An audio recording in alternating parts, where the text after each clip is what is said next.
Alright guys, we're gonna go ahead and get rolling here on the disc brakes 101. We're gonna do both sides at the same time, that way you're not too crowded on either side. We're gonna put Corey over here on the driver's side. I don't know if any of y'all have met Steven or not. Steven? Hello. Steven will be doing passenger side. Thank you. So basically, brakes are pretty basic on it as far as disc brakes go. However, everybody has their own techniques. So if you want, swap side to side. You're probably gonna do stuff a little bit differently, but in the end, it's all gonna get done the same. So I'll let y'all take it over from here. It's all y'all. It's a pretty jack. Start watching. It's a jack.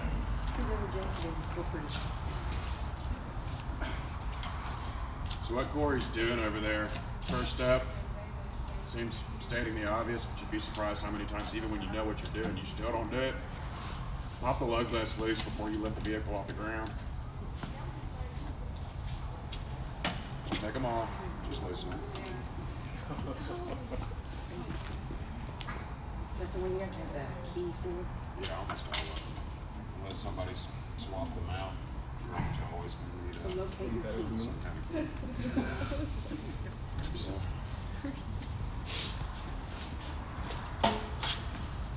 And if you lose your key, you can come up here to 4-wheel parts, Yes, sir. You and know. they'll say you know. In case y'all didn't know that kind of thing. It's just making sure everybody's aware. Oh yeah, that's why I know where you can get it from. If you're switching out your wheels, remember to get your key lock. Yeah. I think somebody kept my key lock. Hi, Mr. Corey. Depending on the wheels too, a lot of people run. I've got splines on mine. A lot of people run splines on them. Those are pretty Anywhere under the tube itself should be sufficient.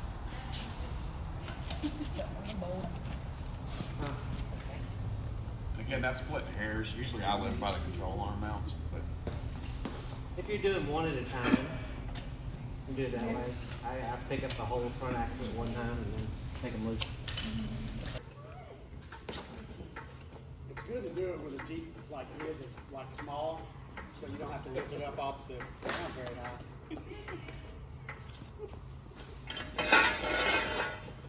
And that goes out here close to the wheel.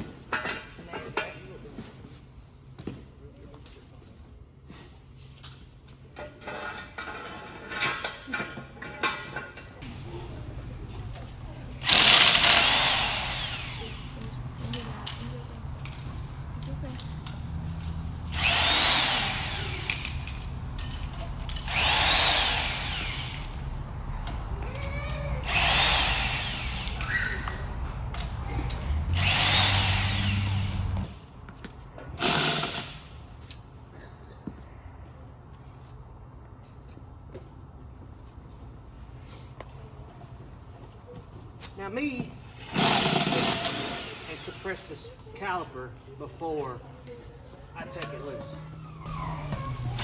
Pressure between the pad and the caliper. Just remember there's a caliper inside of it. Don't stick your screwdriver inside the caliper slots. Either catch it here or outside this pad. And if done right, you should be able to compress the caliper completely and not have to squish it down with a C-clamps like that.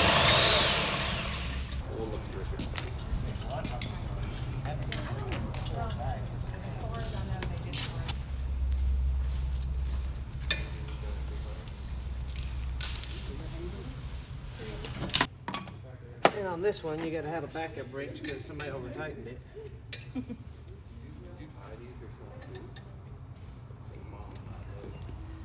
And that's too wide. Do you have a narrow?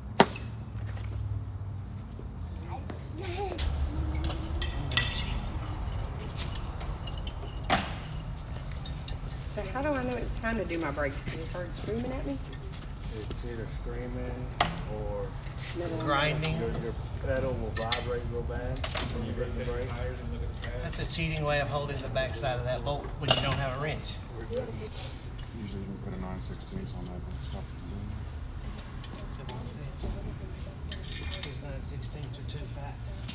Oh, it won't fit between the caliper and the rotor.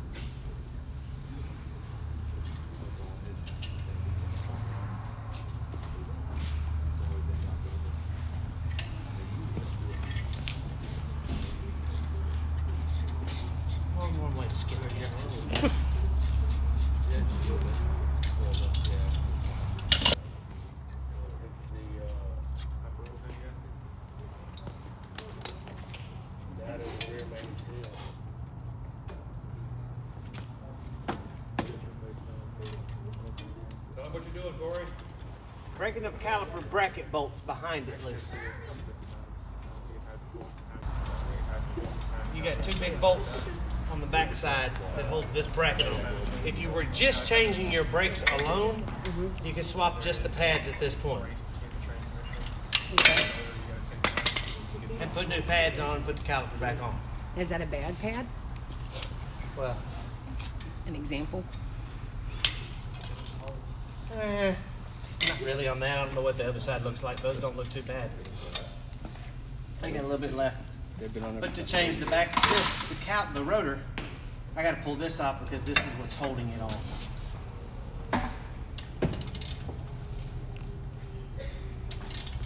And don't be afraid of breaking that bolt on the back. You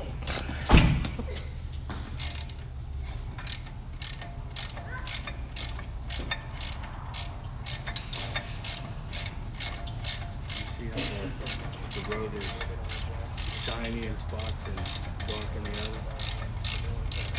That's And typically to know whether or not your rotor needs to be replaced, it'll be chewed up because somebody didn't change their pads and it's all chewed up. You're either going to take the rotors and have them turned at your local parts store. They all have them. Usually about $8 a piece at most parts stores. Or if you go to a dealership or something, they have a number, a measurement that says the rotor is supposed to be X thick. Hey guys, if you want to step back for just a second, I'm gonna lower this down. It's a little crooked. Put it on the jack stand. What's jack stands for? Huh? I said jack stands for under. Hey, yeah, that one's not. What? Oh, it's your fine on my side. I'm on the shock mount back here. Solid. Yeah. Oh, I'm not getting into this thing unsafe. I'm shorting up. I don't need to get shortened real fast. Don't worry, you just sit under there.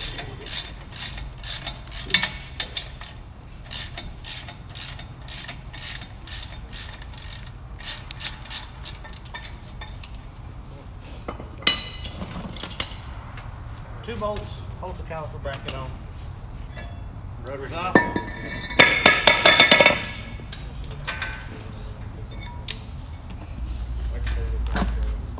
If everybody wants to get a look at that rotor, so you can kind of see what to look for. And when putting a new rotor on, it makes no difference the holes.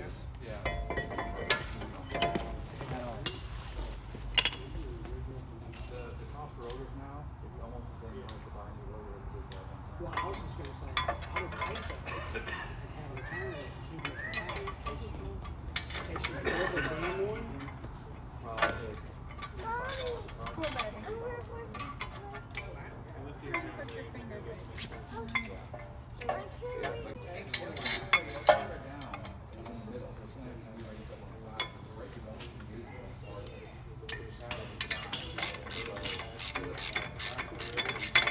Tightening the bolt back up.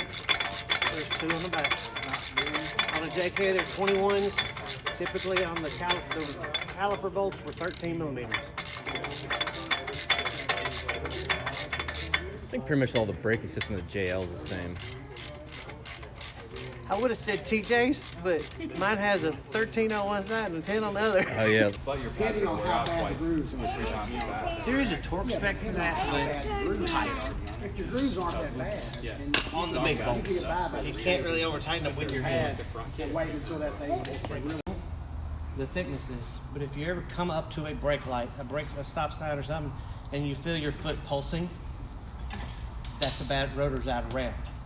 Doesn't mean your brakes are bad. It means you can pull that off, just that part off, and take them to your your local parts store, and they'll have them turned. Put them right back on, and your brakes could be 3/4 good. Mommy, That's what's causing your pulsation. I hurt my mouth. Steven, what's the average life of a rotor?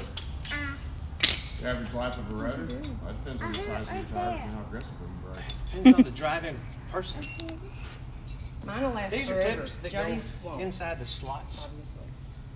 Inside these slots for the pads to slide on. I'm trying to think. My pad's been on about 2 years now with 40s. But that's maybe 3,500 road miles. Yeah, so you go up in tire size and you go up in wear and tear. One side's a springy, one side's a clip.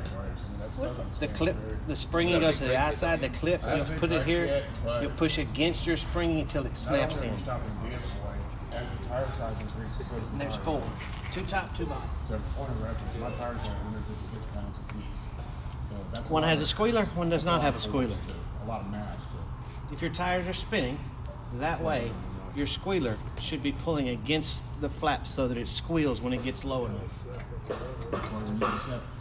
Huh? We need to set. Yep. Is there an average mileage you're supposed to go before you change your brakes? There is no mileage. It's all drivability. I know people that's got 100, 150,000 miles on them, but they don't ever drive it hard. They barely get on the brakes. Highway miles uses less brakes than city traffic too.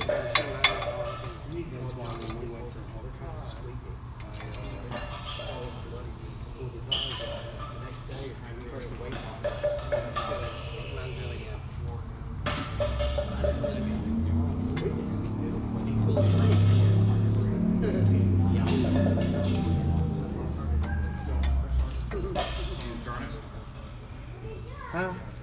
I know what the sound makes when the brakes are so bad it starts messing up your rotors. It's a terrible sound. Oh, I know, trust me.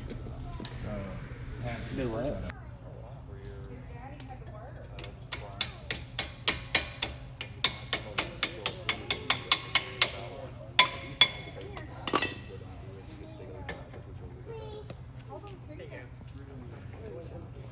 And like I was saying before, if you squish it down like I did before I took it off, I don't have to use the clamp to tighten it back down.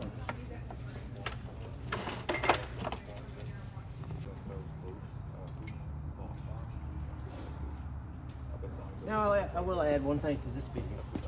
Inside here is a pin that slides. Those can actually, when I had the caliper off, you could pull that pin out, pull this boot off, and take some grease on it. If you saw when I put that on, it slides, it spins, no reason to pull it off. If it does not move, then get it out of there. Grease it back up, stick it back in the hole.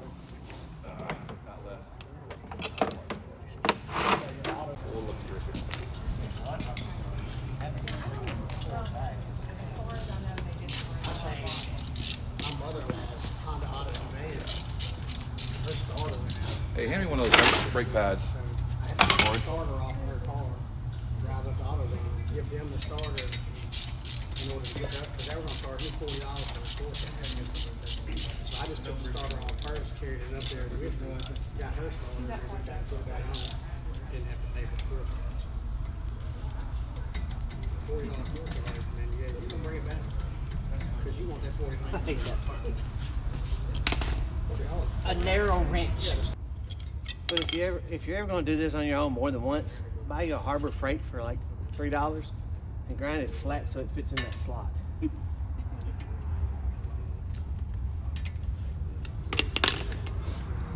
can also get the jack stands at Harbor Freight. Well, yeah. Yeah, I just bought some. There are things to buy at Harbor Freight, and there are things definitely don't buy at Harbor Freight. Yeah. Most any hand tool that's mechanical along that line, you're fine.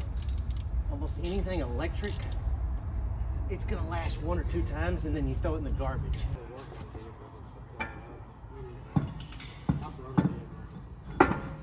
Every time I get something done. A lot of times, depending on I usually don't take stuff to the shop, but I try to even get them to like let me do the actual. Another trick, if you forgot, and you have 2 people that working on changing your tire, and you've already jacked it up, you get it on jack stands, it's like, oh, I really don't want to let it down and take jack stands out. And you have 2 people there, have somebody get in the vehicle, hold your brakes.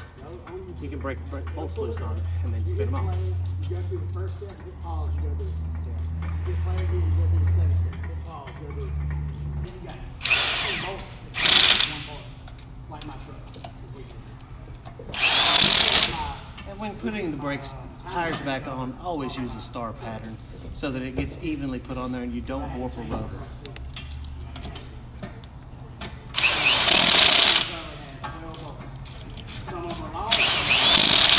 Especially if you just put the rotor on.